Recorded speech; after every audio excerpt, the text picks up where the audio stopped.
numerosos agricultores en el mundo no reciben un precio justo por su producción. Ustedes han visto que millones de litros de leche han sido regados en los campos para protestar contra esta situación. La misma realidad se vive en los países en vías de desarrollo. Para darles una solución a estos productores y asegurarles un mejor futuro, existe el comercio justo. Para entender mejor este concepto, hemos seguido a un gran productor belga de chocolate en su visita hacia el Perú.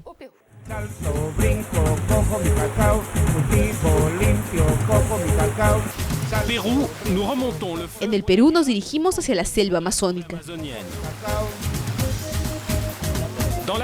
En la piragua se encuentra Peter Liebert. Él es chocolatero y es la primera vez que viene a Perú. C'est la première fois qu'il vient au Pérou, le berceau historique du cacao.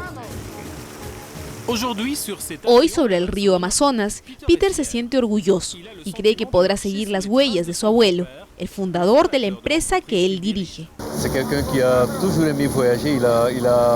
Bon, à cette époque-là, c'était pas possible de faire des voyages comme celle-ci, mais quand même, j'ai toujours su qu'il voyageait partout. Donc, c'est quelque chose qui serait vraiment magnifique pour lui. C'est quelque chose qu'il admirerait.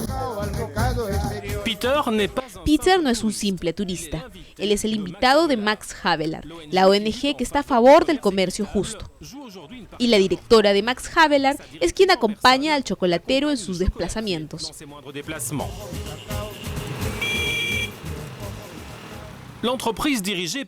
La empresa de chocolates dirigida por Peter Liebert es una de las más importantes de Bélgica.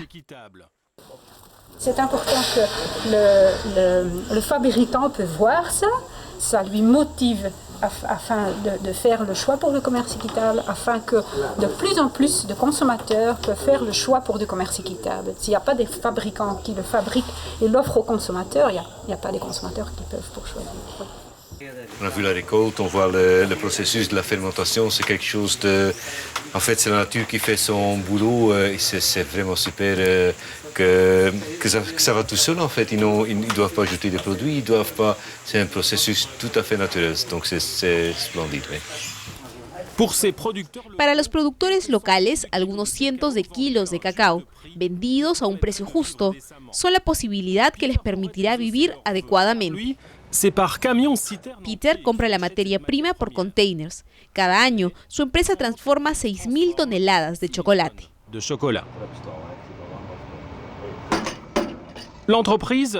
La empresa de Peter se llama Ítalo Suiza, una idea original de su abuelo. Su primer producto fue creado con chocolate suizo y frutas confitadas italianas. Actualmente su empresa tiene entre 120 y 150 empleados, cifra que varía según la necesidad de la producción. En este momento, todos se alistan para las fiestas navideñas, ya que ellos preparan figuritas de chocolate con la forma de Papá Noel, que son la especialidad de la casa. Cientos de cajas ya están listas para las fiestas de fin de año. La empresa Ítalo Suiza trabaja para las tiendas belgas más grandes. Nous avons nos propres chocolats. S'il y a une chaîne de distribution qui veut sa propre marque, on regarde avec eux, on fait une recette adaptée, on fait un produit adapté et ils ont leur propre produit à ce moment-là. Vous représentez quoi sur le marché du chocolat en part de marché en Belgique? En part de marché, nous sommes quand même assez importants au niveau du produit saisonnier. Donc en fait, pour tout ce qui est produit Saint-Nicolas et Pâques, nous avons une part de marché qui représente plus ou moins 60 à 70% du marché saisonnier. C'est très important ça. En Belgique, nous sommes quand même assez importants. Por el momento, el chocolate que sale de esta fábrica se vende en el comercio tradicional, un mercado dominado por ciertas empresas multinacionales que fabrican el 70% del chocolate en el mundo. Debido a esto, el precio fijado por estas compañías no permite a los pequeños productores sudamericanos cubrir sus gastos. Frente a las grandes multinacionales, el comercio justo está aún en una etapa de desarrollo. Les produits équitables, ça représente toujours moins d'1% de toutes les ventes d'une grande surface. Donc on est encore quelque part dans la niche. On voit que ça augmente certainement sur les bananes, sur le café, sur le chocolat par exemple, mais il y a encore beaucoup d'efforts à faire en termes de visibilité et d'accessibilité pour que tous les clients, n'importe qui vient chez Delhaize, puisse trouver le chocolat s'il désire acheter du chocolat équitable et qu'on gagne en termes de visibilité pour augmenter ses volumes. La venta de productos etiquetados por Max Havelaar está en desarrollo. Affiche ce label en Belgique. La plupart des grandes surfaces. Pero ya hay más de 1000 productos en el mercado. Sin embargo, la marca Max Havelaar aún no es conocida por todos. N'est pas encore connu de tous. Est-ce que vous connaissez Max Havelaar? Est-ce que vous savez ce que c'est? Si je vous dis Max Havelaar, ça vous dit quelque chose? Pas du tout. Pas du tout. Non. Max Havelaar, c'est oui, ça me dit quelque chose. Ce sont des produits qui sont, disons, avec un label particulier. El hecho de que Max Havelaar no sea conocido es tal vez porque nunca existió. Il faut savoir que Max Havelaar n'a pas existé, c'est un personnage de roman. Donc il y a un roman qui a été écrit aux Pays-Bas par Multatuli, qui est un écrivain hollandais, et qui parlait des conditions de travail sur l'île de Java dans le café. Et donc le personnage de Max Havelaar dans ce roman défend les ouvriers, les producteurs de café pour des meilleures conditions. Et donc quand on a fondé un peu cette idée de label du commerce équitable, comme on a débuté par le café, on a très logiquement trouvé ce nom de Max Havelaar. Si Max Havelaar hubiera existido, él se hubiera identificado con Pastor Singama Guerra. Pastor es un pequeño productor de cacao peruano y su producción alcanza apenas unas pocas hectáreas. Ce terrain vous appartient?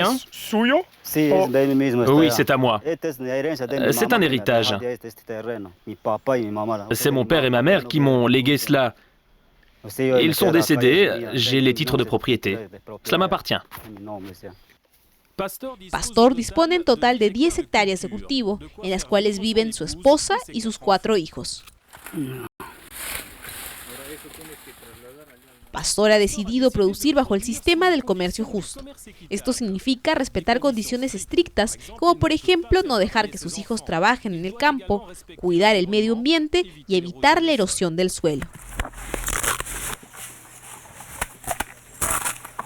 Qu'est-ce que vous apporte le commerce équitable en plus que du commerce normal? La différence, c'est que, par rapport au conventionnel, le commerce équitable paye plus.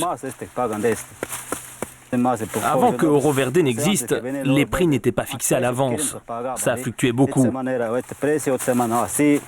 Avec ce système, le prix est plus stable. Oro Verde es la cooperativa que reúne a los pequeños productores de la región en el norte del Perú. Pastor es miembro de Oro Verde y al igual que otras 200 familias vive de la producción del cacao y del café gracias a esta cooperativa, una organización apoyada por Max Havelaar. Le commerce équitable ne travaille jamais avec des producteurs individuels.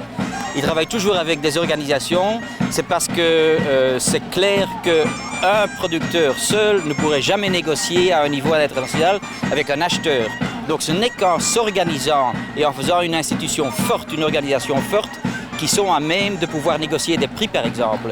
Et c'est ce qui se fait. On voit que ces producteurs, par exemple, se sont organisés en tant que producteurs, mais ils exportent aussi eux-mêmes. Donc ça veut dire qu'ils ont déjà franchi un cap, donc le cap d'arriver à l'exportation eux-mêmes. Donc ça veut dire qu'ils négocient part à part avec les acheteurs internationaux. C'est une situation qui, il y a 10 années, par exemple, ces producteurs n'auraient jamais rêvé de faire.